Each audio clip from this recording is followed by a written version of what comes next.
Welcome to our deep dive. This one is all about personal growth, and get this, we're looking at it through the lens of Jesus's life. Yeah, you guys sent in this article, Grow Like Jesus. Catchy title, right? And it uses Luke 2.52 as like a framework, which I thought was really interesting. Me too. It's not a verse you hear every day, but it actually lays out a pretty cool blueprint for growth. Exactly. And not just in a, strictly religious way either. It's about developing as a whole person. Okay, so before we go too deep, what about this whole grow like Jesus idea stood out to you? Well, the thing that got me was it kind of flips the script on this idea of just like being a good person. Even Jesus went through a process, right? Right. He wasn't born perfect. Exactly. He grew, he developed. And that makes it so much more relatable, Totally. Growth is a journey, not a destination. And speaking of journeys, let's talk about wisdom. That's the first area the article dives into. Right. And they really emphasize seeking divine guidance, which makes sense given the source material. Definitely.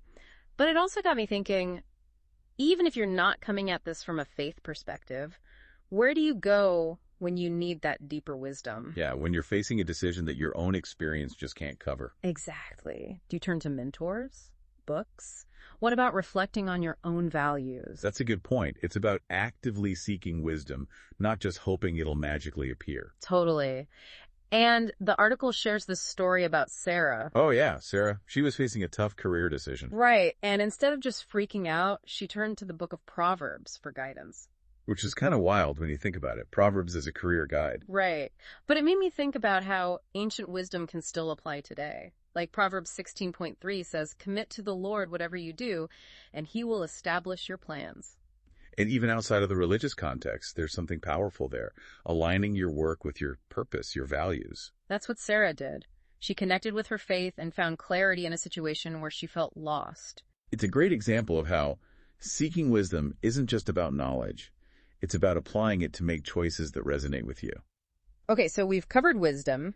Now the article moves on to the next area of growth, stature. And it's not just about physical growth either. Right. They connect it to resilience, that inner strength, Yeah. Both emotional and, I guess, spiritual. And they suggest some pretty practical ways to cultivate that resilience, like taking care of your physical health. Exercise, diet, sleep, that whole thing. It makes sense, though. Totally. Yeah. If your body is a mess, it's going to be harder to be mentally and emotionally strong. Exactly. Like that saying, healthy mind, healthy body. And you know what else they mention? Service to others. Oh, yeah. Helping others is a way to build empathy and humility, which, again, kind of blows your mind a little. I know, but it makes you think, doesn't it? Like, maybe focusing on others can actually help you grow stronger yourself. That's the idea. It's about recognizing that we're all interconnected. Like, when you lift others up, you often end up lifting yourself up, too. And they share this story about a guy named Michael. Oh, Michael. Yeah, he was struggling with burnout, feeling totally drained. And he found that incorporating things like walks, prayer, and finding ways to help others, It actually helped him get out of that rut. he even felt more connected to his faith through that process, even though that wasn't his initial goal. It's like those different aspects of growth, they all kind of work together. We're all connected. Okay, so we've talked about wisdom, we've talked about stature. Now here's the part I'm really curious about. What's that? Growing in favor, not just with God, but with people too. That seems tricky. Right. Like, how do you please two completely different audiences? Exactly. Well, the article breaks it down. Like, for growing in favor with God, it emphasizes devotion, obedience, using your talents to serve a higher purpose, basically aligning your life with your beliefs. And they give this example of Emily. Oh, Emily, the nurse. Yeah, she was just so dedicated to serving others. And she saw her work as a reflection of her faith. And it wasn't like she was doing it to win people over. It was just who she was. And you know what? People respected her for it. She was trusted. She had that favor the article talks about. It's like that saying, what you water grows. Exactly.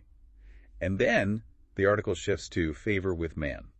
Okay, so how do we do that? Well, they talk about things like empathy, reliability, and gratitude.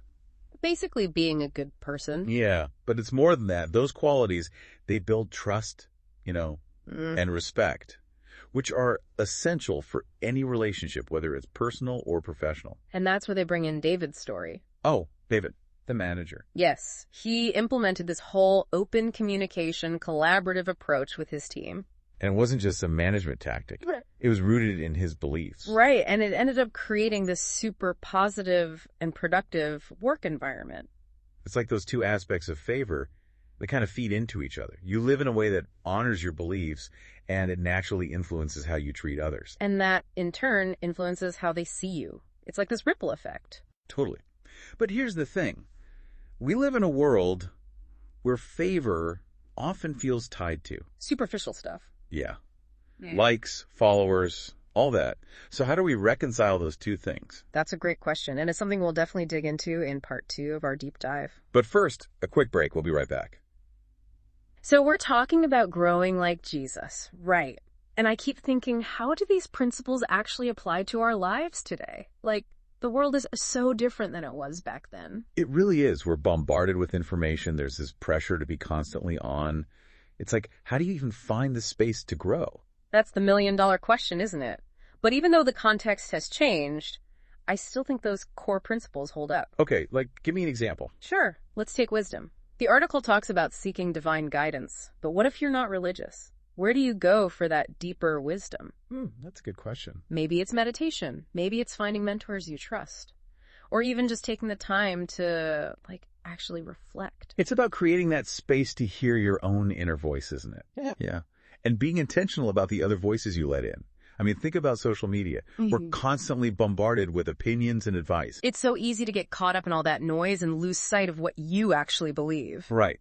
So it's about filtering, asking yourself, does this resonate with me? Is this helping me grow? Or is it just adding to the clutter? We need to be more discerning about the information we consume. Totally. And that applies to other areas of growth too, like the whole stature thing. Taking care of your physical health. Exactly. But how do you do that when the world is constantly telling you you need to be optimized, have the perfect body, hustle 24/7? It's exhausting. Right. So maybe true stature in today's world means pushing back against all that. Saying no to the hustle. Setting boundaries. Right. Prioritizing what actually nourishes you, even if it goes against the grain. It's about reclaiming your time and energy. Yes. And that inward focus is key for growing in favor too. Like, in a world obsessed with image and self-promotion, how do we cultivate genuine relationships? That's the challenge, isn't it? It is. But the article gives us some clues. Empathy, reliability, gratitude. The basics. Right. But they're the foundation. They build trust.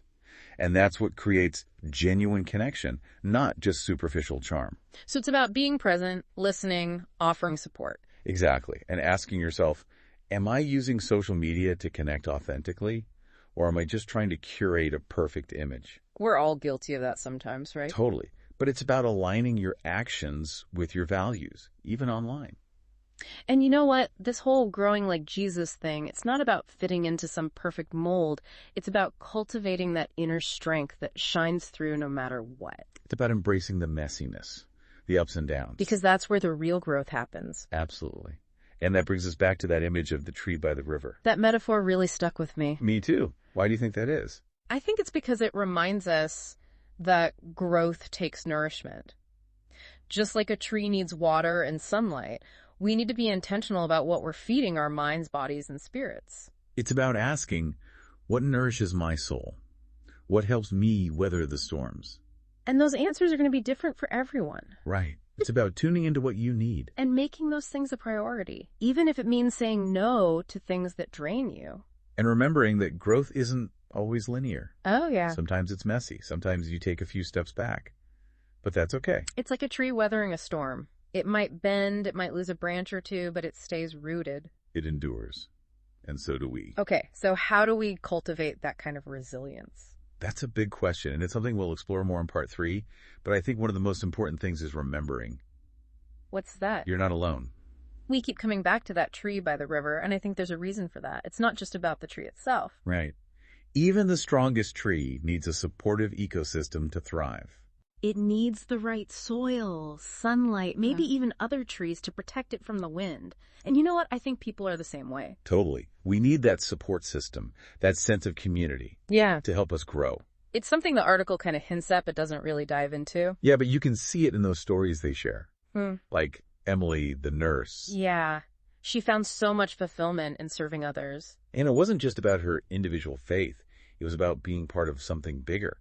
A a community of care. And David, the manager, he created this amazing work environment because he fostered a sense of community within his team. Exactly. Both of those stories show how connection can amplify our growth. It's like we draw strength from each other. We encourage each other. We hold each other accountable.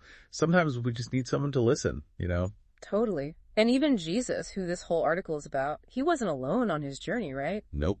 He had his disciples, his followers, a community that supported him. And think about the early Christian church. It was all about coming together, sharing resources, helping each other through tough times. That sense of community was essential for their survival, let alone their growth. It's like that saying, if you want to go fast, go alone. If you want to go far, go together. I love that. Yeah. So how do we do that today? How do we cultivate that sense of community, especially in a world that can feel so disconnected? I think it starts with being intentional about our relationships. Yeah. Choosing quality over quantity. Making time for those people who truly lift us up. Yeah. And showing up authentically in those relationships. Being vulnerable. Mm-hmm. Sharing our struggles. And offering that same support to others when they need it. Because we all need it sometimes, right? Absolutely. We all have something to offer, and we all have something to gain from those connections. It's those connections that make life worth living. And they help us get through those tough times. Because, let's be real, life isn't always easy. We all face challenges, setbacks, moments of doubt.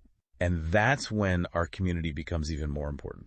It's the people around us who remind us of our strength, who pick us up when we fall. It's like those trees, their roots intertwined, supporting each other through the storms. And, sometimes those connections come from the most unexpected places. Oh, yeah. It could be a stranger, a coworker, even an online community. The point is, we're not meant to do this alone.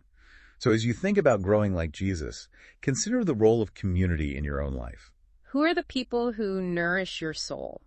Who can you turn to for support? And how can you be that source of support for others? Because it's a two-way street, right? Exactly.